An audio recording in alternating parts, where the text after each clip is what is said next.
Hey everyone, today the promises continue. When Abram was 99 years old, the Lord appeared to Abram and said to him, I am El Shaddai. Walk with me and be trustworthy.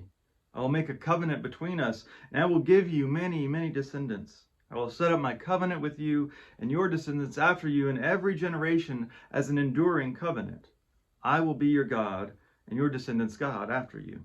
God said to Abram, As for you, you must keep my covenant, you and your descendants in every generation.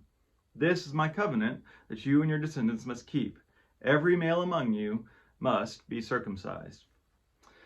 So it's like God starting this by saying, hey, Abe, it's me, Yahweh. I'm just checking in again, letting you know that the heir is on the way. We're still good for you inheriting the promised land, right?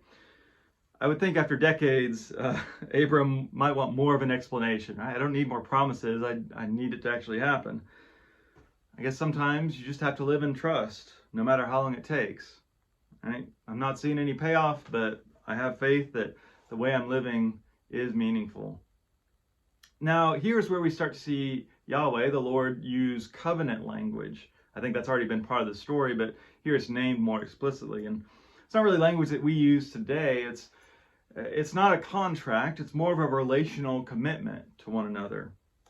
It can't be lost, right? God doesn't come and say, like, if you do this, I'll give you my covenant. It's, no, this is what I'm going to do for you, but there is a sign that's associated with this covenant, and that sign is circumcision. Now, we tend to have kind of a negative association with the practice of circumcision as a religious rite.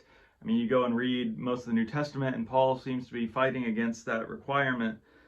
But is there a way that we could actually see it as positive, at least in its context?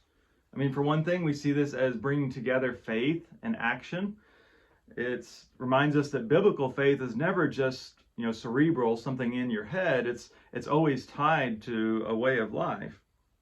You could read this as a signal of a serious, committed faith. You might say God is calling Abraham to have some skin in the game, so to speak. Now, the deeper truth is that we actually do need religious rituals. Not because they prove something to God, not because they make us special, because we do these external things, but things like baptism, practices like the Lord's Supper. They're ways of enacting the story of God.